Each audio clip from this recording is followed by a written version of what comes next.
It's 6 o'clock, so for the sake of being prompt, I'll go ahead and get started.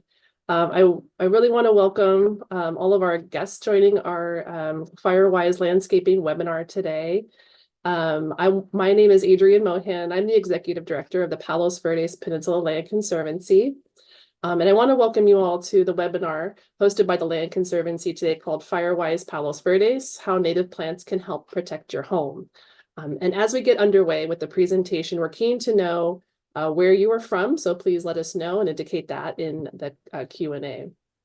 The impetus for tonight's presentation stems from the understandable concern around wildfire threats to our communities in the aftermath of the devastation wrought by fires earlier this year. We applaud the efforts of our city partners and fire departments to respond to this issue with recovery and response, and also with information about how residents can harden their homes and what to do in firestorm situations. But part of the solution we find is not quite being addressed when it comes to creating defensible spaces that are good for our community safety and for the environment. We want to ensure residents know about the benefits of Firewise native plant landscaping, which has many benefits, including erosion control, mitigating spread of wildfire embers, maintaining our natural beauty, and the ecological health of our region. And you'll hear more from our experts today about these topics. And to help us all understand more, we are so excited to partner with John Keeley and Greg Rubin, our two expert panelists today, who are respected fire science and ecologists specializing in Southern California. And you'll get to learn also from Conservancy Conservation Director Chris Sarabia about what the Land Conservancy is doing to manage fuel load and restore native habitat within the nature preserves around Palos Verdes Peninsula. As well as our native plant nursery and resources to help residents landscape their gardens in defensible spaces. So as you're listening to the presentation, we invite you to put your questions into the chat. We'll have about 5 minutes after each speaker to address maybe 1 or 2 questions. And then at the end, we'll save more questions for our speakers. So with all that housekeeping in order, it's my honor to introduce first our first speaker, John E. Keeley, who is a senior research scientist with the U.S. Geological Survey. He's an adjunct professor at UCLA, a research associate with the California Botanic Garden, a former program director at the National Science Foundation, and recipient of a Guggenheim Fellowship and Ecology Society of America Fellow. He has spent sabbaticals in all 5 Mediterranean climate regions of the world. His research has focused on the evolution of fire adaptive traits, ecological life history strategies of plants, and management of fire-prone ecosystems. He has over 400 publications, which have garnered more than 47,000 citations. He's a senior author of a 2012 Cambridge University Press book, Fire in Mediterranean Climate Ecosystems, Ecology, Evolution, and Management. So with that, it is our great pleasure to introduce John. Take it away. Thank you, Adrienne. I appreciate the invitation to participate. Are the slides up correctly now? Yes, Right. they are.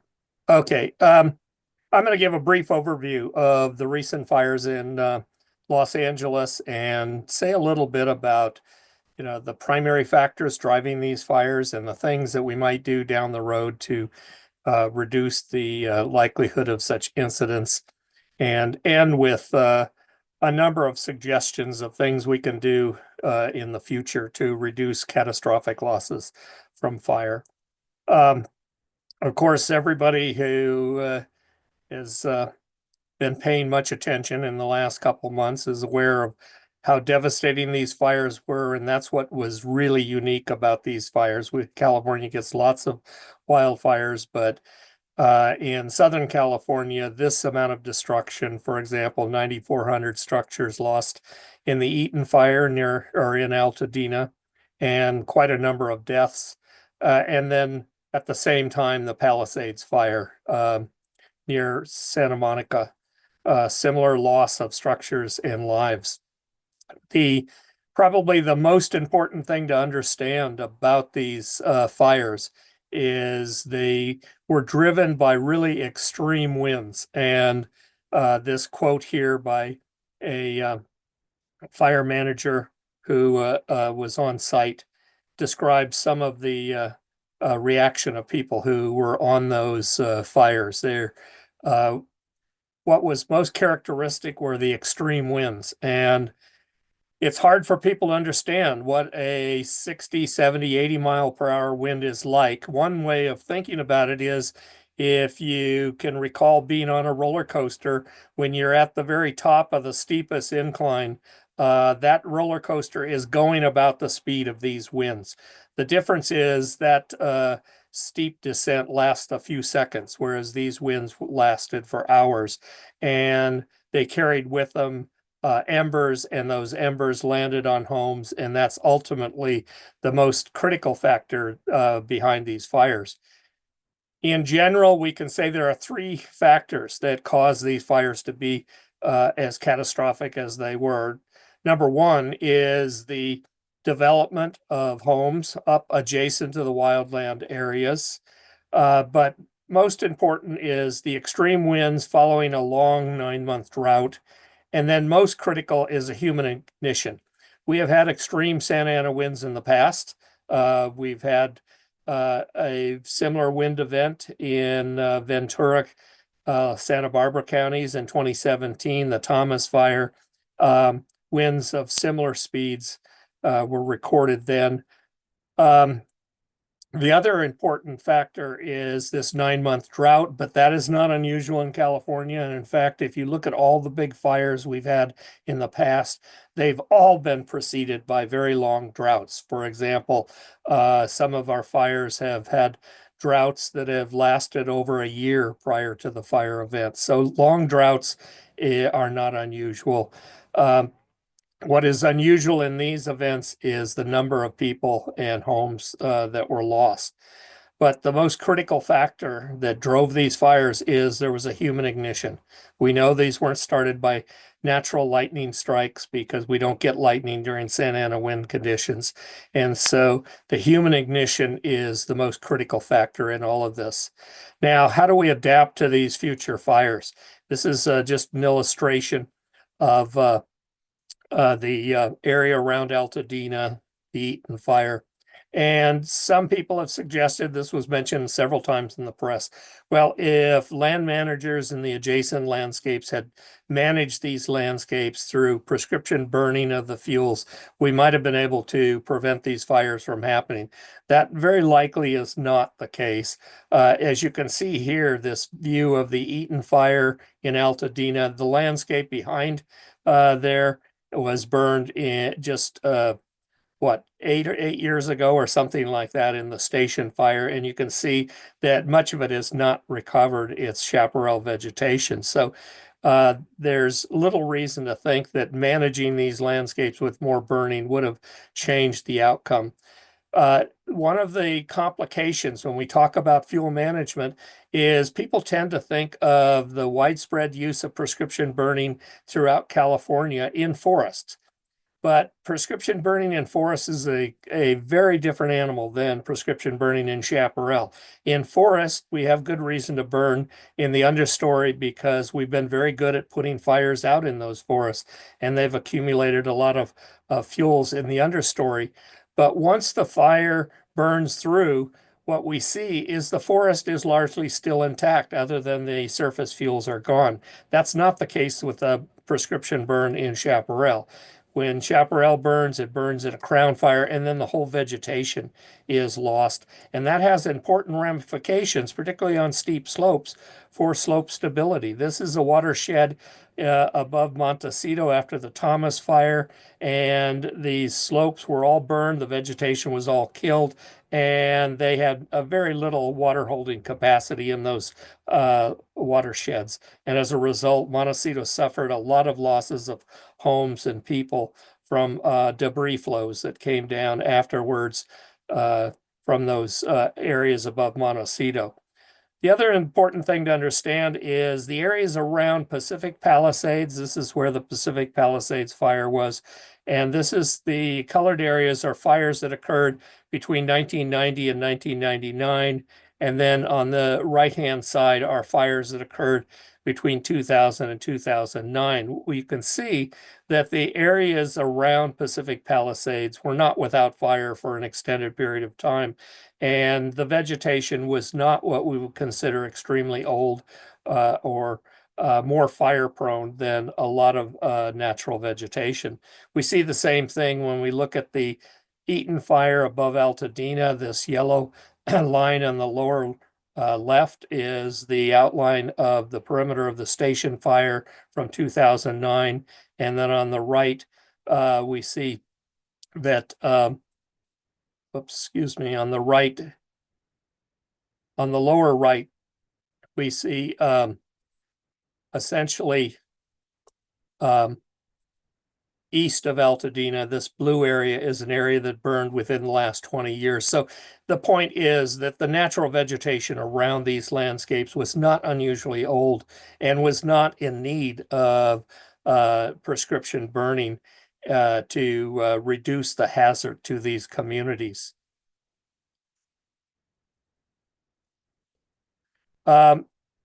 Another important thing to understand is when we do excessive burning in chaparral vegetation, we have the possibility of eliminating the chaparral vegetation in what we call vegetation type conversion from chaparral shrubs to mostly grassland dominated areas. And these grasslands are extremely problematical because they have very little soil holding capacity. So they're much more vulnerable to landslides. In addition, the grasses are much more flammable and more likely to ignite a fire.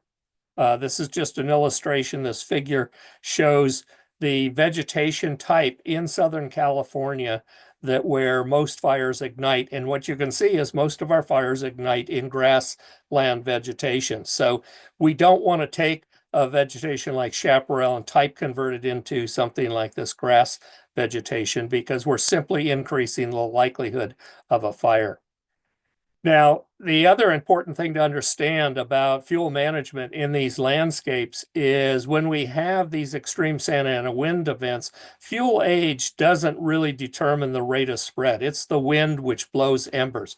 This is a scene from the 2007 Santiago fire in Orange County. The fire front is way up here in the upper part of that figure. What you're seeing are spot fires that have embers have been blown ahead of the fire front by the winds. And so it's these embers that are being blown ahead of the fire front, which are the problem. And an illustration of how much of a problem these can be. This is a fire a number of years ago in Carlsbad. You can see all of the foreground here was denuded from this fire. Here's a house which would seem to have been well protected. It had a big wall here separating it from the wildland vegetation. It had less combustible vegetation between there and the house, but you can see the house was completely destroyed.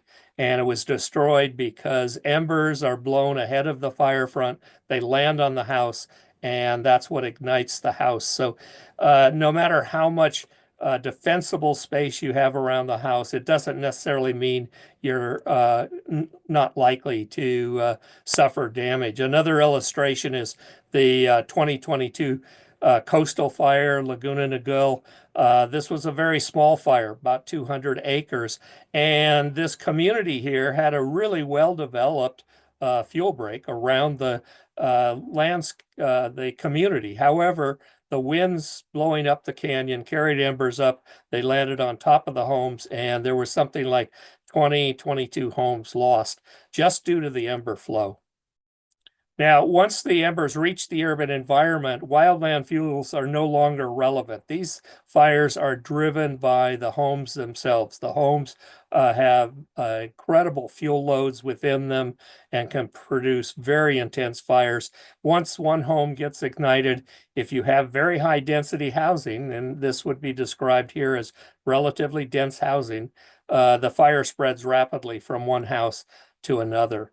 Now, just to conclude, let me just talk about briefly what myself and my colleague Alex Seifert have published as what we think are the 5 Ps of wind-dominated fires. In other words, the 5 things we ought to think about in terms of these fires and how we should respond to these fires.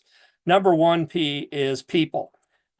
In Southern California, fires are a people problem more than a fuel problem. Not like forest in the Sierra Nevada, those fires are largely fuel-dominated fires, and fuels play a major role, and fuel treatments are important. In Southern California, the fires are really more of a people problem.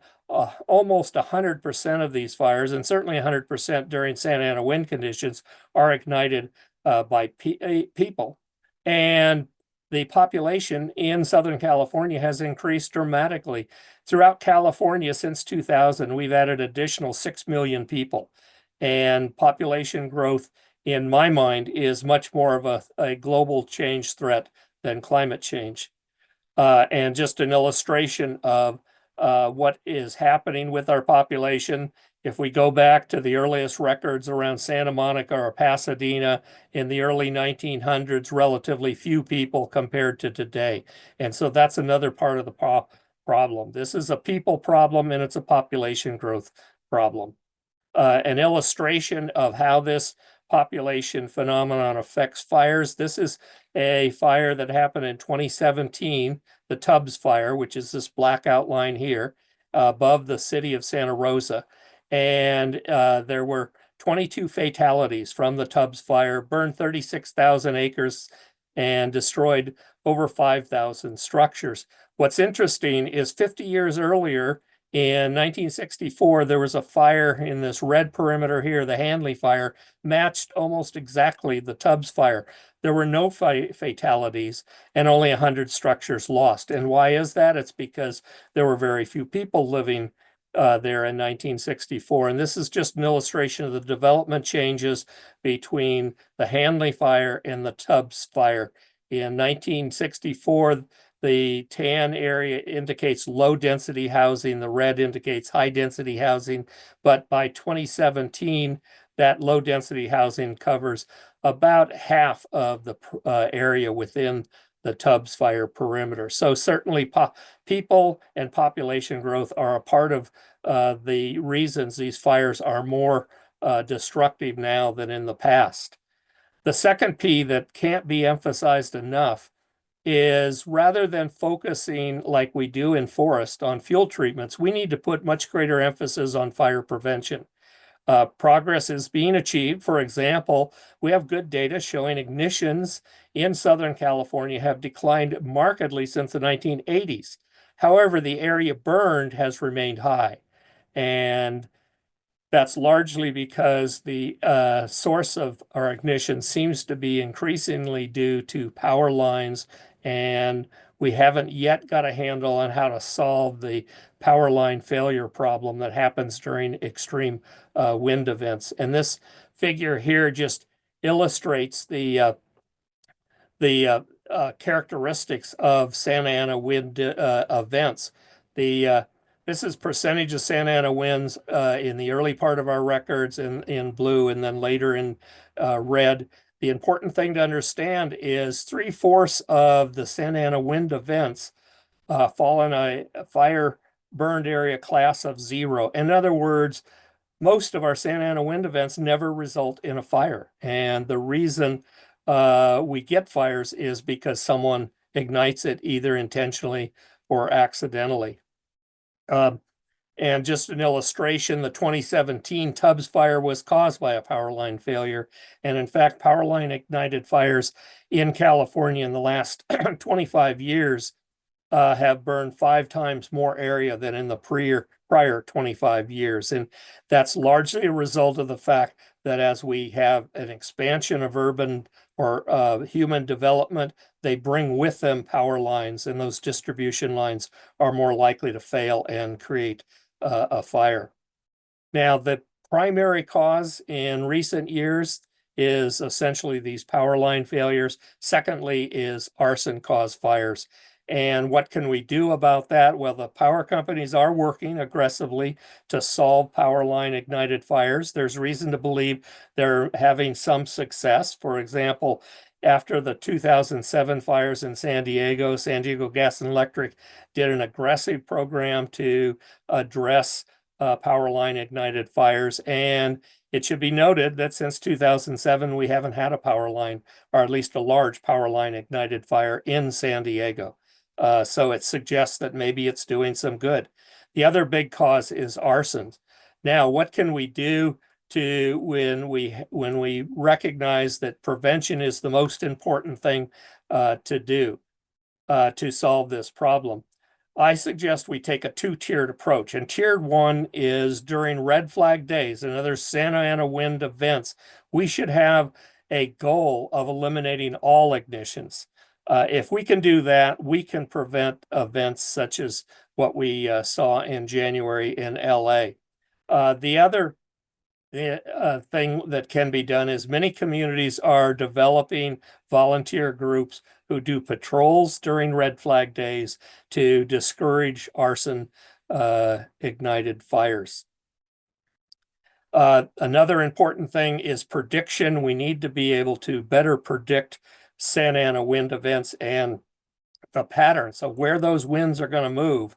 And one illustration of how much we have to learn about this is the Eaton fire. It entered the urban area in Altadena on the eastern edge, but most of the mortalities occurred on the western edge. So clearly there was not sufficient communication from the point of ignition to the western edge of that fire. And so it suggests that there is perhaps things we can do to improve prediction. Planning, of course, really involves new communities and probably less relevant to people who already live at the wildland urban interface. The last thing, though, that we can discuss, and Greg will talk about this in more detail, is protection of homes. And certainly fuel treatments around homes need to be focused on the house out. In other words, when fire agencies in forested environments think about fuel treatments, they think about them across the landscape. We don't need to do that in Southern California. We need to start at the house and work outward and put the greatest effort into fuel treatments around the homes and less as we move further away from the homes. And I think Greg is going to talk a lot more about that and about zoning. I won't go into that because I know Greg has a lot to say about how we can manage fuels in different zones around a house. One thing, though, we might want to consider is a fire chief in Los Angeles County, Jay Lopez. I heard him give talks many times, and what he always would tell people is when you plant a plant around your yard, make sure you can see it from your kitchen window. In other words, you don't put anything right next to the house where you can't see it. You put them out away from the house. Another important thing to recognize is defensible space around homes does not always mean total clearance. This is a scene from Paradise after the campfire, and this home up here is totally incinerated. And you can see there was almost complete clearance of vegetation around it, and that did very little to saving that home. Part of the reason may be because trees potentially can play a critical role as what we call ember catchers. And this is illustrated by this home here in Paradise. This home did not burn in the campfire. And one of the characteristics is the home was surrounded by conifer trees.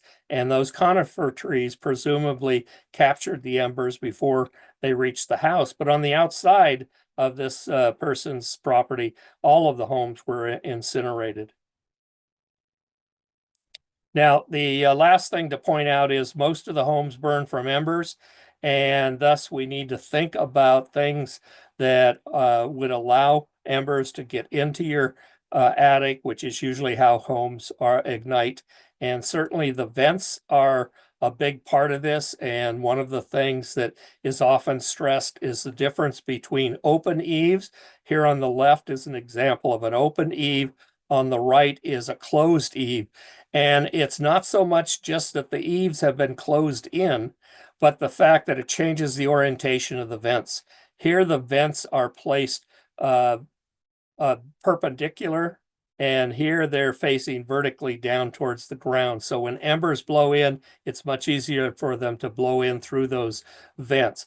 There's a lot of suggestions on the internet saying, well, you should decrease the size of the mesh around your vents, but there's even more than that that can be done. There's a whole series of vents that have been designed just to reduce fires. For example, in the Pacific Palisades fire, I heard reports from one firefighter that they went into homes that had special vents which were created to capture the embers. And so there's a number of innovations that are being made these days in terms of the vents themselves.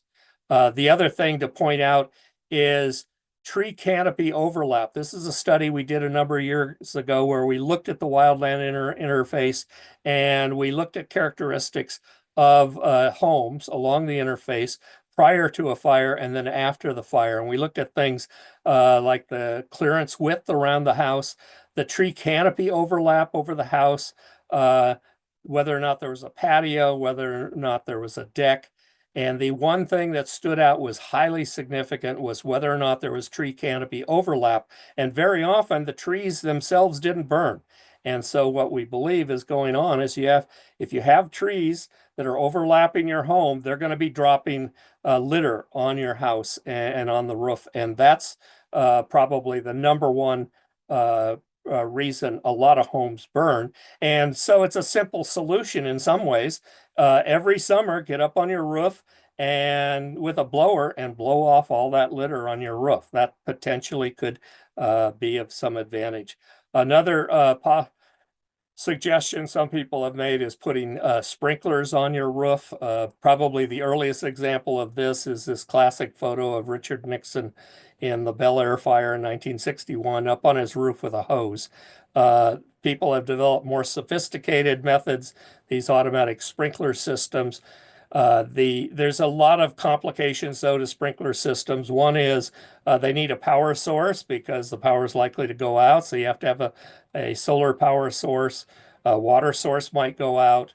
The other thing is when we have extreme Santa Ana winds blowing across this landscape, there's every possibility your sprinklers are going to be protecting your neighbor's house.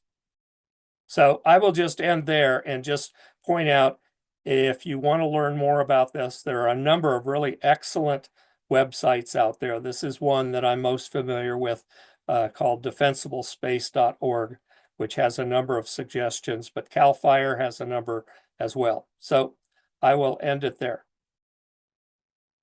Thank you. Thank you, John. You packed a lot of information in a very brief amount of time. We really appreciate that. One question we have is if you could, I first want to also acknowledge that you were so gracious to come out in 2009 after the Portuguese Bend fire and speak to the community about this very issue. I wonder if you might be able to talk a little bit about the particular situation of the Palos Verdes Peninsula, and just to share that when the Santa Ana wind condition was happening in January, it was somewhat windy on the Palos Verdes Peninsula. We weren't receiving the same gusts, though I would say the 80, 100-mile-an-hour gusts of that severe windstorm. And so is there anything that you could talk about specific to the Palos Verdes Peninsula about the threats of wind-driven fire, Santa Ana conditions, or what other drivers for wildfires we should also sort of be aware of in those circumstances? And then maybe any thoughts you have about changing climate and those impacts and things that we ought to know and be prepared for in Palos Verdes. So that'll be the next half hour. Yeah, can you simmer that down into a 30 One of the important things to understand about Santa Ana winds is they're driven by topography, and there's no generalization that if there's Santa Ana winds in the LA basin, they're going to be everywhere. very often, I actually used to live in Altadena, and you could go, a quarter mile away from where I lived, and there would be no Santa Ana winds, but where I lived, there were Santa Ana winds. They're quite variable. They're dependent on the topography. I wouldn't say the Palos Verdes Peninsula is necessarily prone to Santa Ana winds, largely because the wildland areas are to the west of the developed areas and the winds come from the east. But that doesn't necessarily mean you're completely safe. For example, the coastal fire in Laguna Niguel was not driven by Santa Ana winds. It was driven by coastal winds coming in, and they brought embers up the slope. And that slope is not too different than your areas in Palos Verdes. And so those embers got dropped on homes and ignited them. So the one thing I would say to people who live in Palos Verdes is think about home hardening, things you can do to reduce the possibility of embers getting into your house. And there's lots more that can be done beyond just what I suggest in terms of vents. For example, double pane windows are one possibility. There's a lot of things that could be done. And like I say, there are a number of websites you can go to with suggestions on how to retrofit your house. The problem is all of it takes money. And in Southern California, housing is expensive enough as it is. And so it's very hard to get people to put more money into their house when sometimes they're already stressed just keeping their house up. So that's sort of the downside of all of it. The other thing I might mention is you need to be sure that you're in touch with your neighbors in terms of what they're doing. Because a good example with these recent LA fires is the fire spread from one house to the next. So if your neighbor is not doing anything to harden their home, that could have ramifications for you. In terms of the other part of your question, climate change, I think the climatologists have produced good evidence that our climates are getting warmer. But we're a long way from translating what we know about climate change into what that means for fire behavior. Very often, climatologists will show a correlation between some climate parameter and fires and suggest that it's due to climate change. But we need to go further than that. We need to actually have a mechanism that will show how anthropogenic climate change is impacting fires, and we're a ways off from that. Thank you very much. Really appreciate that. That's very wonderful. We'll move on, and John will circle back to you with any questions we might get from the Q&A forum here. In introducing our next panelist, please join me in welcoming Greg Rubin. Greg is the president and founder of California's own Native Landscape Design Incorporated and is a licensed build design contractor who has designed over 800 residential, commercial, and institutional native landscapes in Southern California over the last 40 years. Greg was named the 2018 Horticulturist of the Year by San Diego Horticultural Society. And what I find wonderfully notable too, for our South Bay centered aerospace engineers in the audience, is that Greg transitioned to a full-time career in native plants from a career in aerospace. Greg has been featured in many prominent publications and media outlets, including Sunset Magazine, LA Times, Wall Street Journal, and many more. He conducted a 4-year research project for the US Navy on fire-resistant native landscaping, participated in multiple advisory committees, and authored alongside Lucy Warren 2 best-selling books on native landscaping. So with that, Greg, I'll hand it over to you. Hey, thank you. And I want to mention that 4-year Navy study was in partnership with Dr. John Keeley right there. So he designed all the experiments for us. Let me go ahead and share the, oh, maybe I am shared. Okay.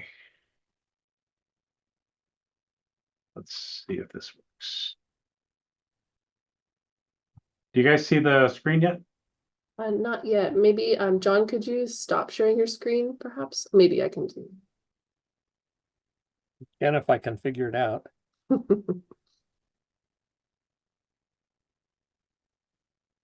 Okay, I found it. Awesome. Thank you. I hope that helps.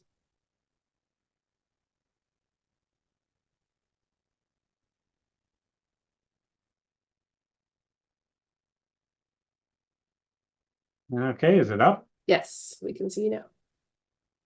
All right, well, thanks, everybody. Yeah, I want to talk about maybe how we can prevent situations like this, or at least create defensible space that is truly defensible. As you touched on, I did have a pretty good aerospace career going 30 years ago. And you've mentioned all these, and we've had more fire-involved native landscapes than any other contractor in California. We've been through 24 fire events, and actually just surprisingly in my inbox on Monday, there was another fire event that was accidentally caused by the homeowner. Everything worked out great, and I'll show you why. And written a couple books. This one is out of print now, but still available used, and then this one is still readily available. So basically, most of the plants that we use in our California native landscapes come from Mediterranean plant communities, you know, chaparral, coastal sage scrub, oak woodland, etc. And, you know, after these fires, I think a lot of the talk was basically it's all about fuel. These are fuel-driven fires that we enhance safety by just removing the fuel. And by the way, I'm sick and tired of referring to our natural ecosystem as fuel or brush. Okay, we need to respect what surrounds us here and the natural plant communities that we moved into, where we live. That is our regional identity. Okay, it's not palm trees and red apple. Okay, so this kind of stuff only leads to this. So we call that, as John mentioned, type conversion to grassland. These are flashy fuels. This whole hilltop can go up in a matter of seconds. And you saw that even the Eaton fire, because that was all grass, non-native cow pasture, basically. And it burns unbelievably fast. And we need to kind of change our whole paradigm here and how we think about wildlands and that interface between our communities and the wildlands. So as John mentioned, the vast majority of fires are human caused. He and Alex Seifert did a study showing that 97 to 100% of all fires throughout Southern California from 1919 on were human caused. You know, arson is a lot of sickos out there, unfortunately, who are lighting up the place. This example right here, sparking landscape equipment. You know, this was actually less than a mile from my office. And, you know, God forbid they go out and maybe think to have a couple 5-gallon buckets of water or maybe hoses, just in case they spark off a rock. It happens all the time. So we just need to be better prepared, be thinking. This is huge, power lines. Interestingly, as John mentioned, SDG&E down here is actually doing a lot to try to mitigate that. And, you know, knock wood, we haven't had a major event caused by power lines since the 2007 fires. Smoking, people still smoke. Hopefully that's becoming less of a reason.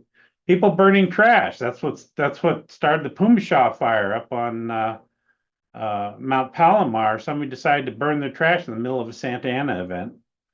Bad catalytic converters. You'll see that a lot where they're spewing their sparks and guts out and lighting fires at a very even rate along the side of the freeway. That happens a lot, or just car fires in general.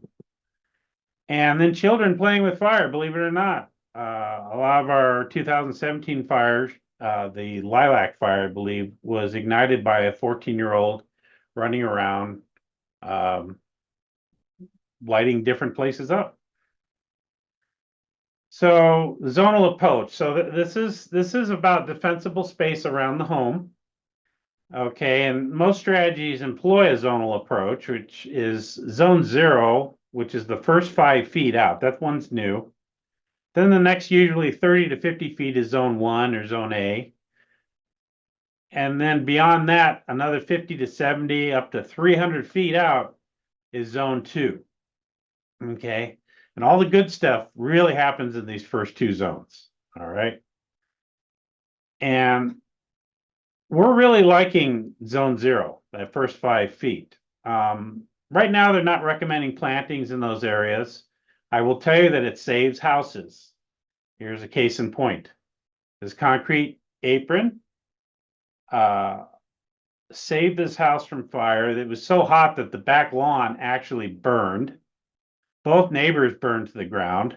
You can see this silver streak on the hillside there. That was actually a metal water tank. And the neighbor on the other side also unfortunately burned to the ground. We've got this concrete apron around the house, and we also have a metal shade structure. Okay. So yeah, it was hot. There's white ash all over the place and became very high temperature, yet this home was saved. This was the first time we ever tried doing a sort of a zone 0 approach. And this was back in like 2000, 2001. And I would do it a little differently now. I wouldn't plant those manzanitas so close to the house. I wouldn't do the mulch here. I just run the gravel all the way out to the path, but it actually worked. This was in the cedar fire, and it survived it beautifully. It actually survived the Witch Creek fire a few years later as well, so it worked. And it, the zone 0 kind of keeps the flames out from impinging on the walls, all right, and getting a lot of radiant heat. By the way, and this is a newer installation, and it doesn't look unattractive, by the way. I think this first 5-foot zone. And in this case, the siding was actually made of hardy board, which is a concrete product. The windows are double paned with metal frames as opposed to vinyl. This is an important concept here because that vinyl will just go to mush and the panes will fall in and you're off to the races. Okay, zone 1, the next zone out. And that's also really critical to defensible space because, when the fire trucks come into the neighborhood, they actually make very conscious decisions about whether they can defend your house or not, because they don't really want to die saving your possessions, okay? And these first 2 zones is where they kind of determine, yeah, I can save that house. Unfortunately, I cannot save that one.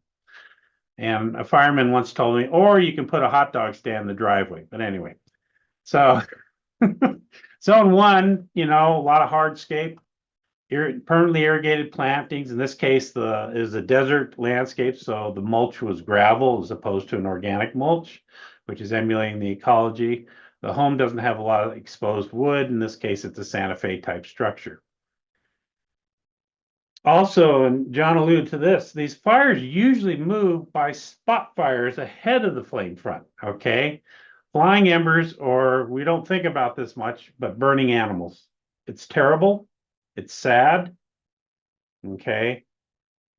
I'm really concerned about a lot of prescribed burning and just what it does to habitat and but there's nothing to keep a burning rabbit, as horrible as that is, from running underneath that pile of wood, that cord of firewood up against your house. I mean, it's terrible, but it happens. So anyway, we have to be aware of, you can almost walk around your house and do a thought experiment, like you're flicking matches, lit matches all around the house there and seeing what you think is going to happen as a result. Fences, wooden fences, they burn hot and they burn high, okay? And the key here, I'm not so worried about perimeter fences that are wooden, but where they contact the house on the side of the garage where the gate is, that really should be masonry and stucco and maybe metal gate, okay? Because you have something like this wicking that fire right in underneath the eaves in your garage. It goes right up into the joists and lights the whole house on fire. It's just a wick. And so you're much better off using non-flammable materials to contact the house. Similar, you shouldn't be piling up wood. You shouldn't have a wooden shed up against the house. And then, of course, the idea of boxed-in eaves and that is very important. And we've seen that save houses. Usually in that zone 1, we have these permanently irrigated plantings. This is actually a 100% native landscape, including the lawn, which is actually a meadow sedge called Carex progressilis, field sedge. And it can even be mowed. So it even smells like grass when you mow, but it needs about half the water of the lawn. And it's beautiful and native. And in this La Jolla garden, I expected to come to a beautifully mowed lawn, but they like the look of the of the hummocky metal that they just let it grow naturally, and it's just gorgeous. Now, zone 2, right? That next 50 to 70, and the scary thing is, they're going out now for hundreds of feet. I'm hoping there's some insurance adjusters watching this today. As John mentioned, you get much beyond 100 feet from the house, and it's diminishing returns. It really doesn't have much effect, okay? Now, in this second zone here, it's usually modified existing irrigation, like native plant community, or you've planted it and put in new, hopefully native plantings with light irrigation, okay? So here are the two different conditions. So number one, site hygiene is critical. This site actually has seen many wildfires and survived every one of them. We got rid of all the weeds, all the non-native grasses and weeds, and you can see the result in this beautiful rare and endangered Engelmann oak that is covered in bright yellow flowers. They were the only Engelmann oaks in this whole valley that went into bright yellow bloom, and we're talking 40 of them. This is how it looked before that. Okay, the only thing native in this picture is this oak tree in the background here. And so you want to remove your weeds, any dead limbs, and here's an example of how that played out, because this homeowner controlled all their non-native grasses and weeds. The only thing that smoldered was the natural duff layer that formed over millennia on the ground. Okay, it's very dense, it's very thin, and you can see that the only thing that burned was this dead wood knot in the bottom of this trunk. The plant itself was absolutely healthy, including the lichen and mosses on it. And this was the cedar fire, guys. This was a major fire event that came through here. And we saw this over and over again, where you control your weeds, they get rid of that, gets rid of the fire ladders, and boom, it's site hygiene, just the very little laddering of the fuels. In fact, here's that concept here. Basically, whatever your understory height is, you want to separate to the first limbs up here by about 3 times the height. In other words, if these are about 18 inches high, then you want about 4.5 feet, 3 times 18 inches, between the tops of the vegetation and the bottom of the branches here. So in this case, it would be about 6 foot right there. That's to prevent fire laddering. It's really important, and it really works. Okay, and you saw that in some of the forest fire pictures, although these are not at all forest fires, but you can see where the vegetation has been managed, and below, the lower limbs are not burned at all. There might be some scorching on the trunk, but that's it. Thinning, okay, please do not use the word clear. We're not out doing brush clearance. That's the worst thing you can do, and I'm going to tell you why in a minute. But thinning can be very effective. In fact, we tested that condition in our Navy study. And that's what that looks like. So you remove about 50% of the canopy, you actually remove about 70% of the fuel line. And then we don't just dispose of those limbs, we grind them up and use them as mulch. It's the best mulch you could imagine. They put it back down. Why? Because that helps prevent the weedy grasses and weeds from coming up in this now opened up plant community. Okay, so it helps with the weeds, helps with the moisture retention, and you might as well reuse this stuff because it's great. It's like gold, man. And then you can really take it to this. I have customers like this one here that want us to put paths and sitting areas, a bridge, bird bath. Okay, you can carve out a beautiful, mature native landscape. And to plant this, it'd be about $100,000 to $150,000 per acre. Okay, it's free, and it's full of wildlife, and it's full of beauty and regional identity, and very little maintenance. So this is a really good way to go if you have natural vegetation on your site. And that's another example. This was out in East Ramona, which is east of North San Diego County. This is an example of a chaparral, natural chaparral vegetation that have been thinned by about 50%. It is a beautiful park, okay? It is clean. You can walk right through it. Heck, you could probably walk through it barefoot, honestly. And this is an example of what it can look like. And I know CAL FIRE saw this and they loved it, okay? So they're even on board with this. So, but there's a reason also for the physical presence of shrubs and trees around your property. We'll get into that. Now, let's say that 100 feet out there is been already cleared, bulldozed, whatever. Then you are typically going to plant. And what we like to do in those areas is put light permanent irrigation. This is our favorite, MP rotators. And they put out these streams of very fine water streams, okay? And they're at different angles, so they get really good coverage from the head right out to the perimeter. And they put down 0.4 inches of equivalent precipitation an hour, which is just like a gentle rainstorm. And that's actually what native plants love. Okay. Drip, if you have to use it, okay. But it's much better to give them what they evolved with, which is rainfall. And that's what these things do for you. 12-inch pop-ups. So they get up above the vegetation. And we're even experimenting with existing coastal sage scrub and doing some light irrigation on it. And look at the difference. There's the state of the coastal sage scrub. This has been lightly irrigated. It's not overgrown. It's not sick. It's actually beautiful green and hydrated. And that is the point, guys, because fire resistance in most cases is not about plant selection. It's about hydration. And the corollary that takes so little water to actually hydrate a native plant. Also, we like to create perimeter paths, roads and not only as a fire break, but actually to provide access for the fire crews. Okay, so this 12-foot wide road goes all the way around this house. And again, it's survived 4 fires now. And you can light backfires out here if you have to, but also that level of site hygiene is very good. So you don't have a lot of dead, crisp annual weeds. And the other thing we did is we put an 8 to 12-foot decomposed granite all the way around the house. Again, there's your apron, but this is 1998. So this is very, very early on. And my mentor, Bert Wilson from Las Politas Nursery, was not only a great native nurseryman, he was also a 14-year CAL FIRE veteran. All right. So he'd been beating this stuff into my head from day one. And he says, Greg, you want to put this is wildland fire area right here, and you want to put an apron all the way around the house so the flames don't get up under the eaves or the porch. And also the plantings are lower growing, they're spaced. There's a lot of rock work in there, and this house is done really beautiful.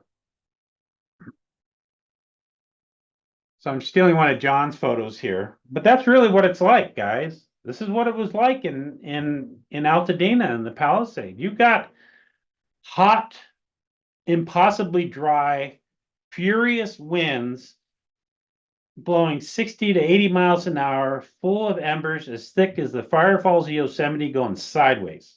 Okay. And these structures ignite because of ember impingement, ember attack. Okay.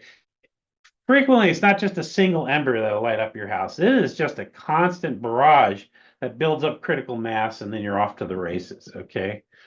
But we decided so the Navy had heard about our success and put out an RFP for a research study to look at this phenomenon of fire resistance in native landscapes, because most of what's out there is anecdotal. It's based on questionable assumptions and paradigms, and they want to put real science to it. What a concept. So a lot of what we're told to do and what you're hearing right now is highly destructive to the environment, and the outcomes are completely inconsistent. Okay. So John designed this whole investigation and later on did the data interpretation and the report. And, it was a science-based fuel management strategy we were trying to develop that was ecologically sustainable, supporting natural habitat, lower water, lower maintenance requirement, aesthetically pleasing.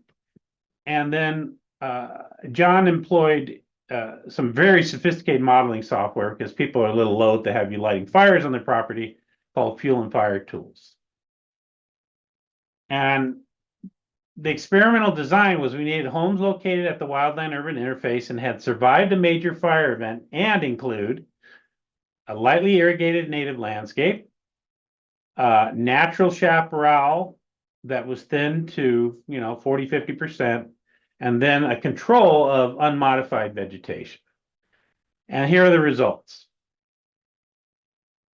These are some of the graphs in this report. There's other data also available, but in this case, we're looking at rate of fire spread in meters per minute as a function of both vegetation type, Eriogonum being buckwheat or general chaparral, and also a function of slope and wind speed. The dotted line is the irrigated plantings. And every case, the irrigated plantings exhibited the lowest rate of fire spread. Not far behind it, actually, were the thin chaparral. This is the first time anybody ever looked at this as a variable, and it did really well. Okay, so, and this relationship existed in every one of these cases. All right, and of course, the dark line is the control. All right, so in every case, it was irrigated, then thinned, much better than the unmodified controls. So the bottom line is the rate of fire spread was lowest for irrigated native plantings, followed by thin as opposed to untreated. These relationships are apparent under slope, angle, and wind speed variables. Native plants, this is very significant. Native plants maintain much higher live fuel moisture content than traditional plants on less water. And evergreen natives like Manzanita ceanothus baccharis exhibit the highest LFMC. And this also, the lower growing natives exhibit excellent fire behavior. And of course, then you have all the other benefits of a native landscape.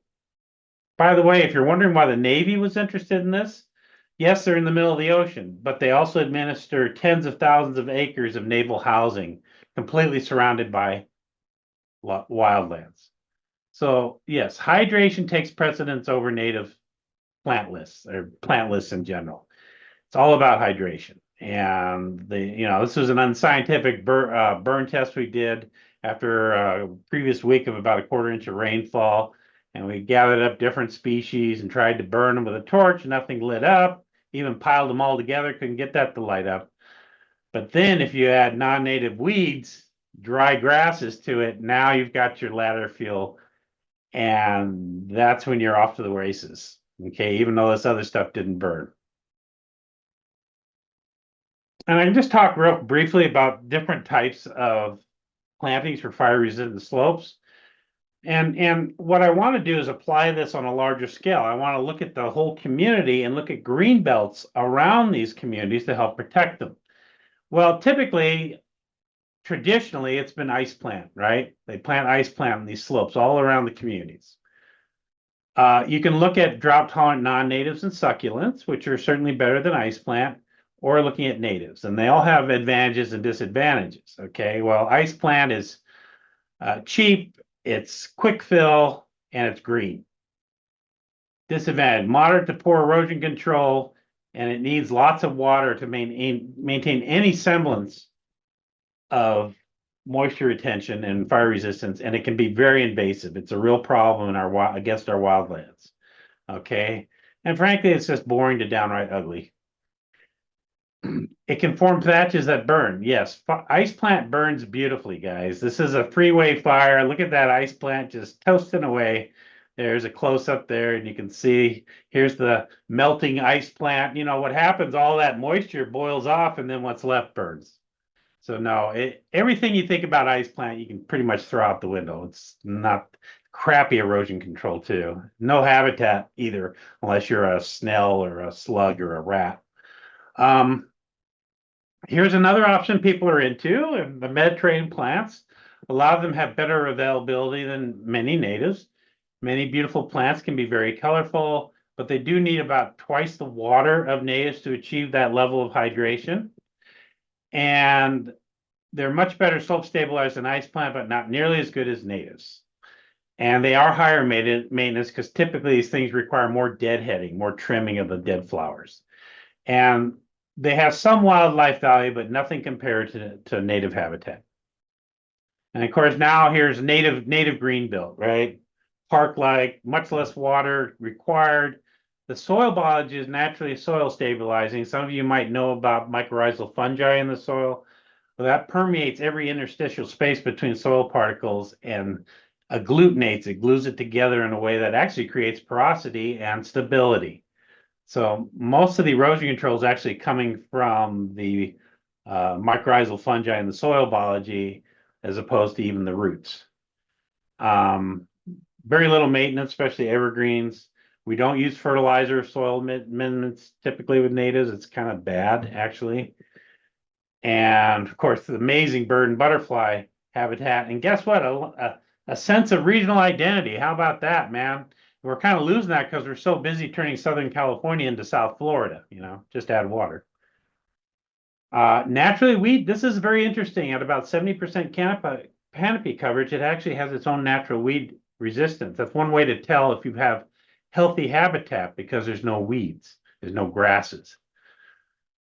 Only disadvantage is not as many suppliers, and they don't like our typical ornamental horticulture, fertilizer, soil amendments, disturbance, crappy mulch, too much on drip system. So anyway, and this is what it looks like for a new installation. That's ironic. This is shredded redwood bark. This is the best mulch we've ever found by far for maintaining hydration and the soil biology for shrubland plant communities that like organic mulch, as opposed to desert or dune ecology that wants inorganic mulch. The key is, by using this overhead watering, it consolidates that mulch down to where it's a very poorly oxygenated, much thinner, compressed layer, and that doesn't burn worth a darn. It burns with about a 2 to 4 inch flame height max, and I've got pictures. Also, people ask, do I leave oak leaf litter in place? Yes, because a happy oak tree is going to be much better hydrated, much fewer weeds. And so, yes, the oak leaf litter can burn with a little higher flame height, and you could remove some of it, but you need about 4 to 6 inches down there, and that will maintain that ecology and a healthy ecosystem. Okay, and there's that same planting 14 months later. People like to ask what plants we use. I get this question a lot. So here's some of the plants that are in the picture. I'm not going to dwell on this too much. That's a whole nother presentation. We don't have a lot of time. So, but that's what's in this picture. These are wonderful. I use them all the time for these fire-resistant native plantings, including sages. All right. Again, the hydration benefits some of these classic, what we think of fire bombs the most. So you don't want to be this guy. Notice his roof too. This is an older picture. That's shake shingle. This is from Rick Halsey, Chaparral Institute. And here's some case histories. The cedar fire, 2003. That is what that shredded redwood bark mulch did. Notice that not all of it burned, and I want you to notice these plastic marker flags. There you go. These were placed before the fire. These are some new plantings that went in. This picture is one of the most telling of them all. The only one that even melted was this one that got melted by the burning garden hose under it. You can see what the flame height was directly, because look at the screed line of the house. It was about 2 inches, including, you can see it on the rocks too. And oh, look at this plastic drain grate right here. It's not affected at all. Okay, so, and there's even sections of mulch that didn't burn. All right, this is a classic example of what it really does. I wish these people up north would give me a call, because I can recite to them exactly what the true condition is and what happens. Okay, here's the back of the house. Now, this house survived partly because it had double pane windows with metal frames. All these tiles were plugged at the end, so you don't have birds or rats putting combustible grasses and stuff and making nests. So there's metal plugs all along here. Okay, the eaves were boxed in, and the vents, which are now vertical, were screened over. Okay, it almost burned though still. Why? Because about a week before the cedar fire came through, there was a huge fight between the husband and wife. He had stacked a quart of firewood on this corner where the wagon is. She said, get that the heck out of here. That's going to burn if a fire comes through. Well, thank God she won the argument. So we moved that cord of firewood over by the propane tank, and which men are apt to do, but voila, the house didn't burn. But there's another reason it almost burned. There was wicker furniture at that back door, and it was an 8-foot flame height. One of the neighbors who did not evacuate grabbed the CAL FIRE people, and they came around, knocked down the door, broke out the drywall, and put out the fire and saved the house. That was the view out the back patio there. Okay. And I just threw this in here. This was in my inbox on Monday. I haven't had a fire in quite a while, and this was an accident that my client accidentally, she was using a flame torch to kill her weeds, and not recommended in any kind of organic mulch situation. But what happened was that the mulch caught, but she didn't realize it. It just sort of like smoldered, right? And it just smoldered around, right? And she didn't realize it was on fire until it hit these fruit trees, especially this avocado, and it lit up the avocado. It was actually the dry, dead leaves from the avocado that finally caught fire. And so the tree burned, and also really scorched, but didn't burn the manzanita right next to it, the sunset manzanita. This kind of illustrates relative hydration, because the native plants are fine. Okay, even the macadamia wasn't too bad a shape, but the avocado, which just sucks water, does not hold on to it in the face of flames. And so it burned. I don't know if it's still alive or not. It might come back. But that was what caught fire. And those avocados, dried avocado leaves, are horrible in fires. They are a known fire hazard, and they get blown around in Santa Ana winds and caused a couple fires, one of them the Santa Margarita fire in Fallbrook about 20 years ago. So kind of funny, I have something really up to date to show you. This was in the Witch Creek fire. You wouldn't know if the fire came through except for this toasted Ficus benjamina. And the grapes are wonderful. This is a great plant in fires. Okay, it's very nicely hydrated and holds on to the moisture. Does very well. But also look at the overhead structure. It's not wood, is it? It's masonry and steel. Okay, big important factor. And also, this is another one of those relative hydration things where the ground cover rosemary is just a black scar, and the wild buckwheat that blew in on the wind still has green leaves all over it. And this was getting watered once every 14 days in summer. Enough to hydrate the buckwheat, but clearly not enough to keep the rosemary from igniting and turning into a pile of ash. So natives require the least amount of water to maintain a fire-resistant level of hydration. Here, this is another one in the rangeland fire, okay? Didn't even develop enough heat to burn this wooden deck. No, I did not put that deck in, by the way. But it did not burn this wooden deck. And all these plants were hydrated. They're all alive. You can see the sprinkler right here, okay? There's even some green backers at the top. And here's the same landscape 3 years later, okay? So this could be the before, this could be the after. That's what it looked like. And fully recovered, just fine. And the house is still standing. Unfortunately, not the case here. Guys, this is what's missing from a lot of our fire analysis is aerodynamics. These are wind-driven fires. These are not fuel-driven fires, okay? I'm an old aerospace engineer. I'm also a pilot, okay? And I'm astounded that people aren't looking at the aerodynamics of these flows closely enough, okay? Well, this guy, per the insurance company, cleared 300 feet all the way around the house. Well, a lot of good it did, right? Pile of ash, chimneys, no house, green palms, grass, okay? So what's happening is that by removing all this vegetation, now you have laminar flow, smooth, just like a wind tunnel. And the only thing to perturb that flow of embers is your house. It becomes the ember catcher. Not rocket science. I've done rocket science, but it's like what's catching the embers? What's causing turbulence? What's catching and cooling off those embers? Well, if it's hydrated native vegetation with trees and shrubs, okay, with a fire-resistant level of hydration, now it can catch and cool embers. It can divert these flows in all different directions instead of straight at your house. And they've actually done experiments on a very kind of informal level to kind of show this.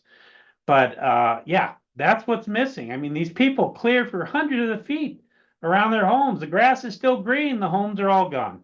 Okay, over and over and over again. Rick Halsey calls it the perfect bowling alley for embers. All right.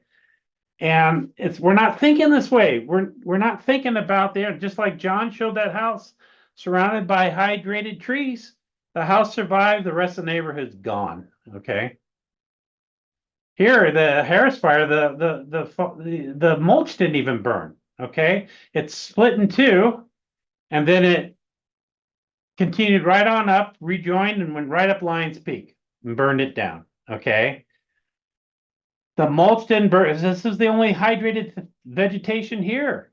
There's a stark contrast. Hydrated vegetation, $100,000 solar array, and natural chaparral and irrigated.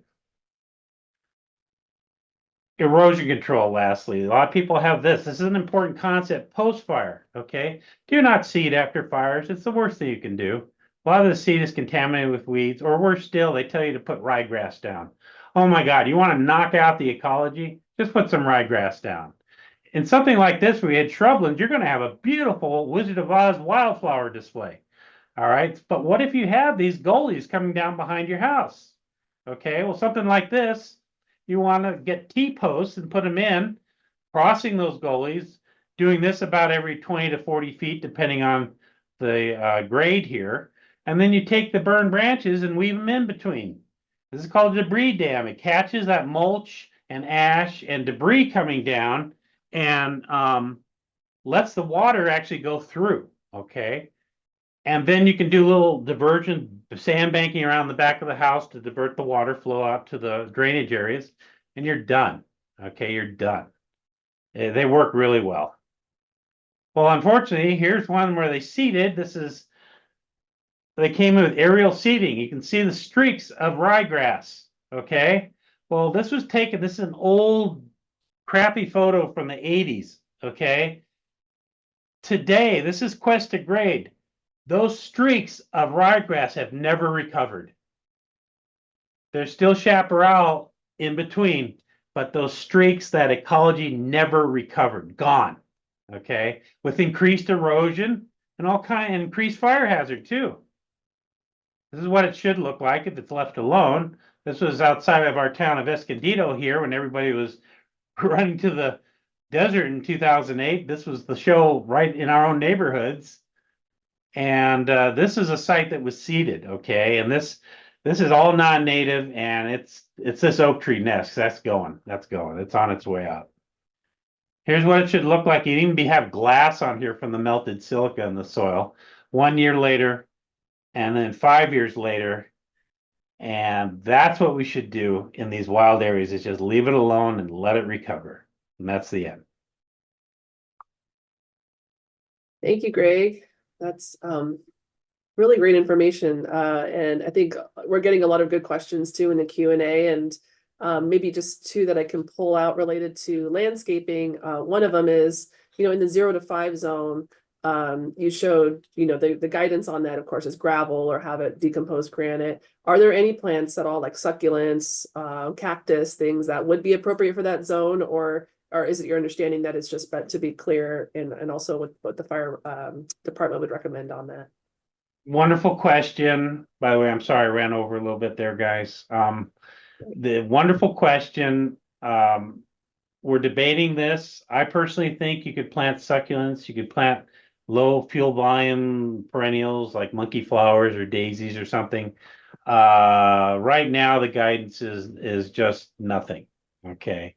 But I had actual cases where I had monkeys and stuff underneath there, and it didn't ladder or create any problems. But right now it's inorganic. Okay, thank you. And then the other question too is about the hydration factor in irrigation. And And you hit it home for us too, that irrigating native plants requires much less water than ornamentals or lawns. What's your Yeah. recommendation of how much water even would be needed for buckwheat or sages to keep them lightly irrigated? Are we talking, how often per week, or what sort of irrigation schedule is even needed compared to what folks may do Well, now? let's talk about PV. Coastal environment, right? You guys get a lot of fog drip, cooler temperatures, higher humidity. Okay.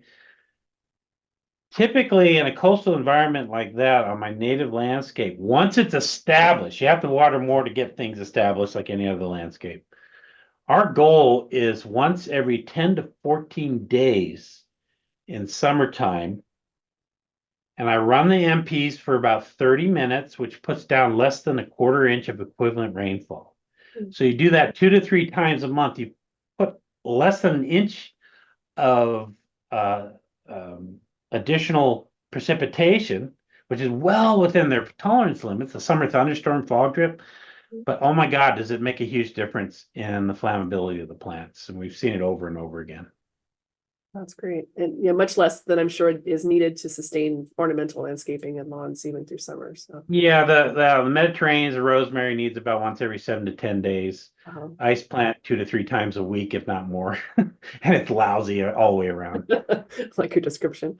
And so maybe for everyone's benefits, we have a lot of folks interested in perhaps learning more from you too. Would you share your website or the way that folks can be in contact with you after the webinar? Yeah, so our website is completely under new construction, so it's very interesting still. There's a lot of useful information, including fire, and the website is www.calown.com. And on there, under contacts, you can get my email, and I'd be happy to, answer questions. I've got write-ups on fire, an article I recently wrote. I can provide that. I'd be happy to. And just have patience with the website because it's ancient and we're right in the middle of putting up a new one. That's great. Thank you for asking that, guys. I appreciate it. Yeah.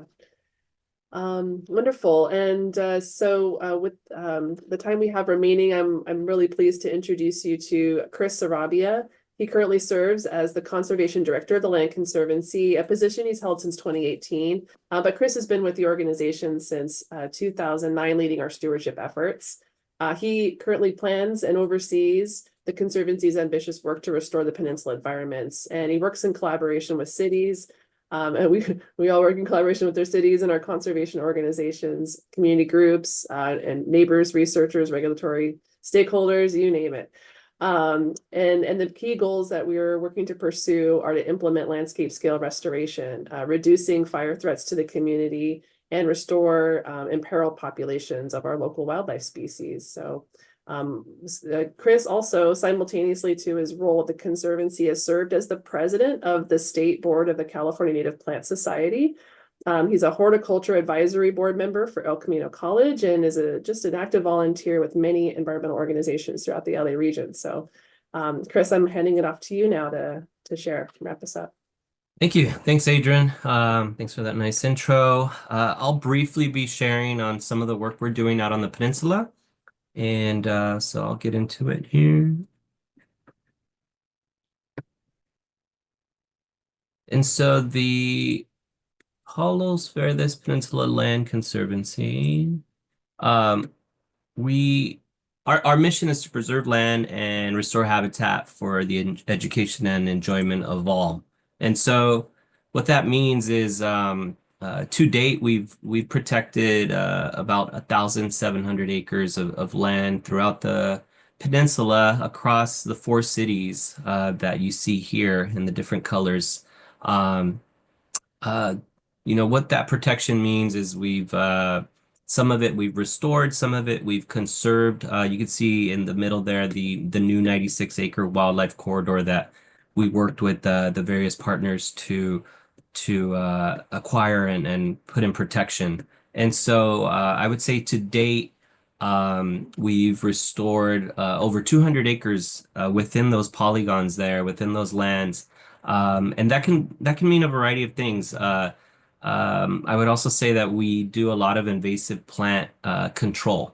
And so in this year, in 2025, our goal is to remove over 100 acres of invasive species, and some of the ones that John and Greg talked about there. And when we're doing that, we're prioritizing some of the fuel load areas and some of the critical habitats for our endangered species. And so what that might look like is on the left, you see a bunch of invasive mustard, black mustard there in the landscape, and then on the right you see restored habitat with native plants, different plants you might recognize like poppies and sages. And so, it takes a lot of work to get to this point, but that's, some of the maintenance we do on the habitats throughout the peninsula. You might ask, where did this mustard come from? And to understand that, we have to understand the history of the peninsula and, what it looked like maybe 100 years ago, over 100 years ago. And, the peninsula was an area of grazing and a lot of farming. And a lot of areas in California were like that as well, right? And I know we have a lot of people from various parts of California out here. And so, you don't really see any native plants in these pictures here because, the areas have been cleared. To John and Greg's points of type conversion, a lot of these lands were converted to grasslands and non-native species. Here's a couple here that we've talked about. Clockwork, you see ice plant, castor bean, acacia, fennel, tumbleweed, and some more mustard there, just to name a few. And so these species, tend to take over areas of disturbance, and essentially that's what happened on the peninsula. One of the main species, if you see at the bottom there, is the acacia. And so we've been focusing a lot of our efforts in the last few years on acacia. Acacia, as you can see it in the picture here, it's very dry. A large percentage of the plant is very dry. And while it might be green on the outside, it's very dry on the inside. And so it's almost like tinder if it catches fire. And you could also see in the foreground there that all that brown area was where that acacia was. And so it really pushes out and excludes native plants. In this picture, we estimated at least 30 native plants could have existed there. And so it's very invasive. And very fire prone. And so it is considered a high concern for LA County Fire Department. And so we've been focusing a lot of energy on that. And that is a lot of energy. To remove one of these large shrubs, you got to bring in equipment, you got to bring chippers. But that is something we've been striving for. And we see areas like this, these sloped areas, these canyons, where acacia has really taken over, and you kind of see it dotted in this green of mix of native but also non-native. And then in the background, all that brown is some of that grassland that we talked about. And so these areas have been, traditionally converted from native to weedy. So what we've been doing is just really focusing on the areas. And just as a quick map snapshot here, you see the purple is invasive plant areas, invasive shrubbery, and then the green is areas that we'd like to mow or graze. And so you could see the different ways we approach the weed control is, we use goats sometimes we'll bring out mowers, and we bring out a lot of volunteers to help us out so people can get involved, the community can get involved, learn your plants, learn your invasives, but also help us to tend these public lands. And so we also bring out professionals. We have professional arborists come out, and you can see on the left some of the acacia being chipped and hauled off, and what it would look like on the right. And you really see how much area they've taken over and really pushed out the native plants there. And of course, we use professionals as well, professional goats that are very well trained in eating invasive species. We can't use them everywhere, but we use them in many areas. And they come with a team that sets up electric fence, a team of dogs to protect them at night, to herd them around, to move them around. But these are some of the contractors we use as well. You can see, just an example of the hard work, to remove some of this grassland area. And here you could see on the left, what something looks like, and on the right. And so you can imagine, goats aren't appropriate for every situation. You see a couple native plants that were buried in the mustard there, in the grasses there. And this is along a road. So you don't want goats to be too close along the road. You can see on the left here, more mustard, more grasses, more invasive species. To the untrained eye, you would think, okay, well, let's just clear that area. And as Greg mentioned, we don't want to even use that word because if you see on the right, you can see that there was a lot of native plants hidden under there, slowly getting choked out. And we don't want to create a barren landscape out there. And so we use specialized crews to kind of achieve this goal. People who know their species and people who know how to manage the land. You can see one more example here on the left, the acacia on those slopes, and the careful removal on the right, where you still have native plants still assisting in erosion control and habitat. And so it's a very careful process that we go through, but as I mentioned, we're aiming for about 100, actually over 100 acres this year of just this type of work. We don't want to leave a lot of these areas barren. As you saw, the acacia can really take over and leave an area barren. And so we do collect a lot of seed of specific plants that are native to the area. We've been working with the Conservation Corps of Long Beach, our staff, volunteers, and we collect lots of seed that is out in the wild, but we also grow a lot of seed at our native plant nursery and our native seed farm. And in preparation for seeding a lot of these areas, we'll take this seed and basically plant it in these zones where acacia had taken over. We don't want to leave these areas barren. One reason is erosion control, but also, we want to restore habitat for the different wildlife and species that have occurred on these areas and are dwindling in numbers. And so you can see on the right, how the plants do with the little rain, with the little irrigation, they create basically pollinator gardens in our wild areas there.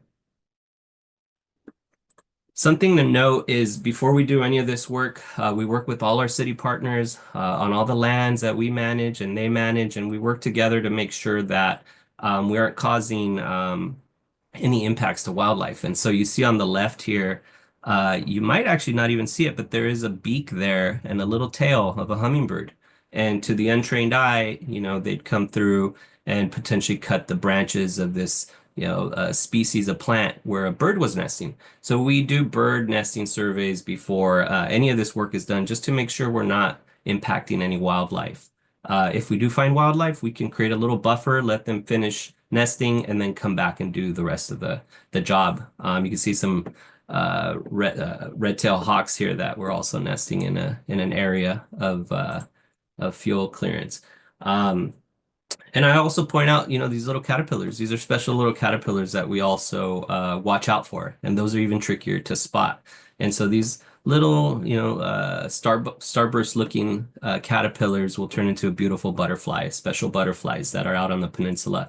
And so we want to be careful and find that balance when we're doing this type of work. And so that's something we strive for and work with all our partners to do. For all these little critters, that are out on the peninsula, as well as ourselves. And so the work we do is not just for the wildlife, but also for human habitat. So, I think that's the goal of this presentation. I also want to point out that we do have a native plant nursery. And so when planting outside of that zone 0, you want to plant the right plants. A lot of the plants that we grow are very fire safe, locally adapted to our climate, our weather patterns, and provide habitat for all those little species that I just mentioned. So you can go to our website and look at the different plants we have to offer at our nursery.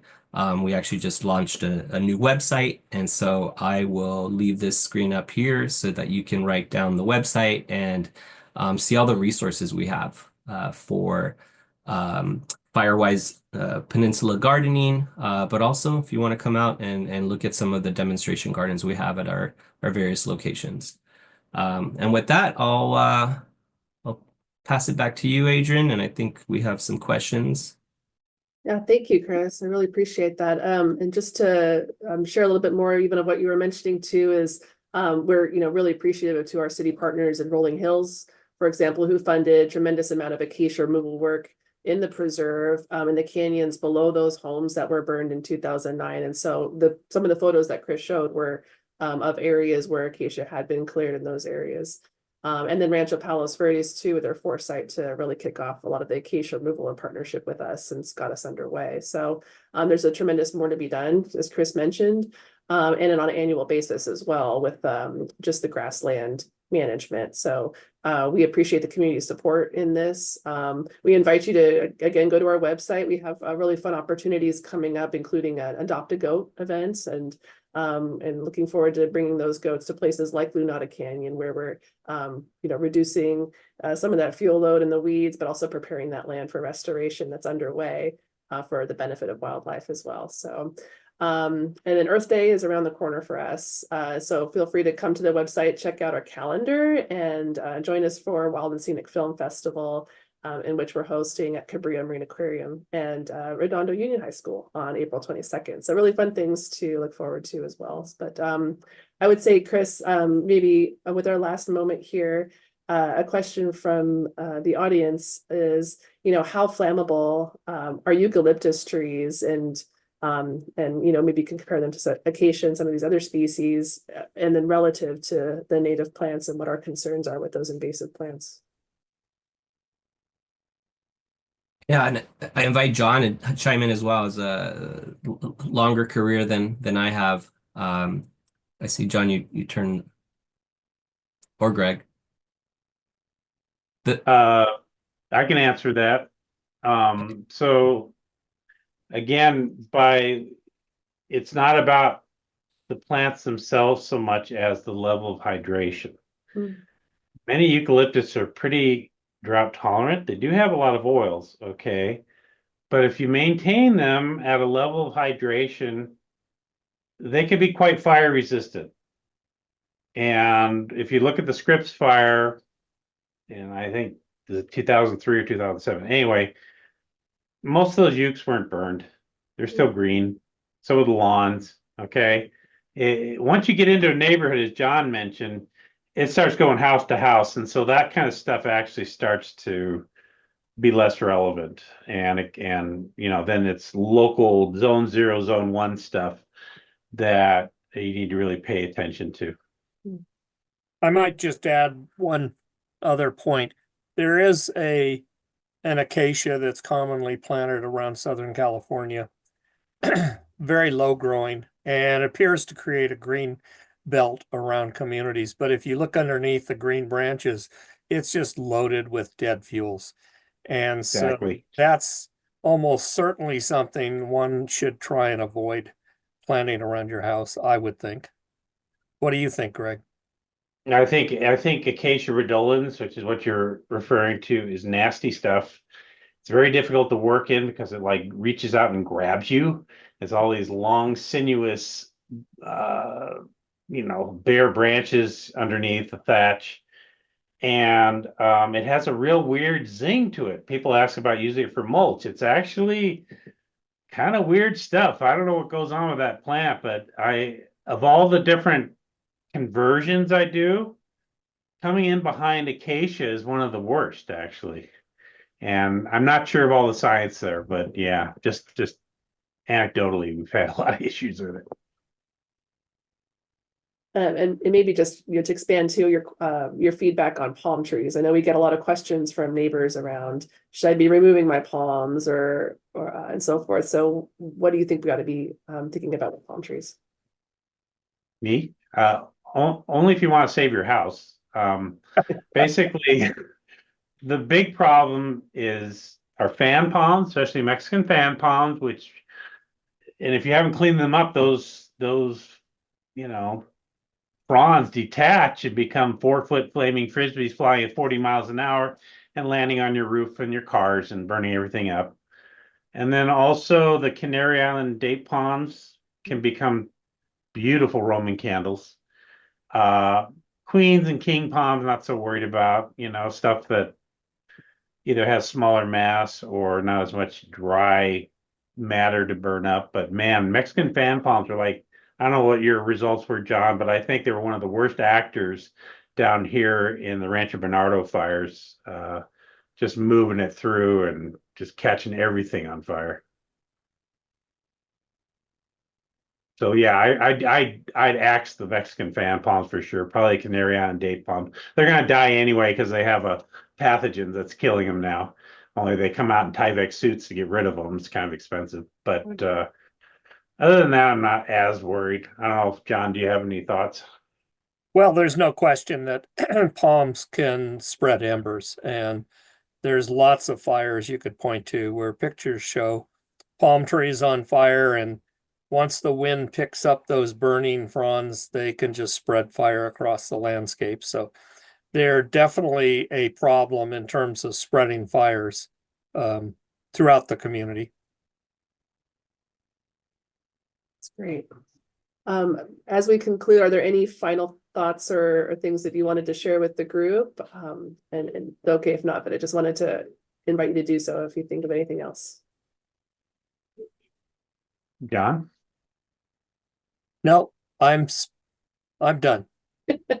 I would just add that if anyone has questions, follow-up questions, feel free to email me.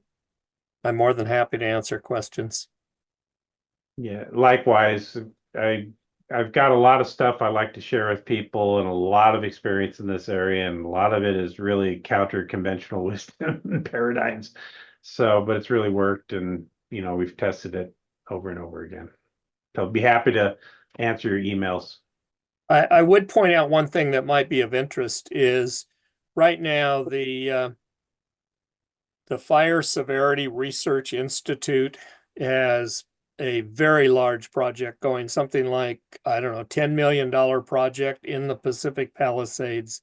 And it involves a lot of engineers who are attempting to model the flow of fires through the community to better understand, questions like how does housing density and housing construction impact fires. So I think down the line, we should learn a lot. I mean, one would hope if they're spending $10 million. And by the way, if any of you folks are in the Palisades or, in Altadena, if you know anybody that I could come out, and do a presentation to you guys, I'd love to, because I think we have some helpful suggestions, and I'd just love to reach out to you guys and try to help. Well, I do have somebody I could forward a name to. You has contacted me several times, and you're probably a better person to speak to them than me about landscaping. I don't know about that. Well, certainly landscaping issues. And I'll just add, we do a lot of work on the peninsula. We have a crew, we have grants we're working under, but we invite the community to come out and learn some of these things hands-on, and learn your species and help us to, do some of the work out there, and restore habitat and remove some of these invasive species.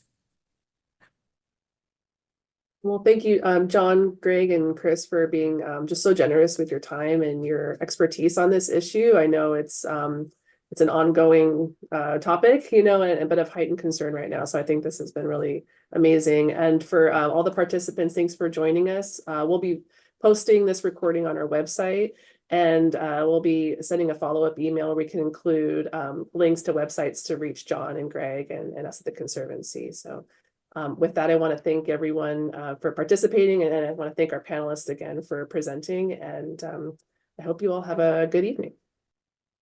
Well, thank you, Adrian, for organizing this. Oh, our pleasure. Yes. Thank you. Yeah, real honor, guys. It was a wonderful event, and I'm just tickled you guys invited me, and I hope you guys got something useful out of all this. Absolutely. Thank you. Thanks, everyone. Bye-bye.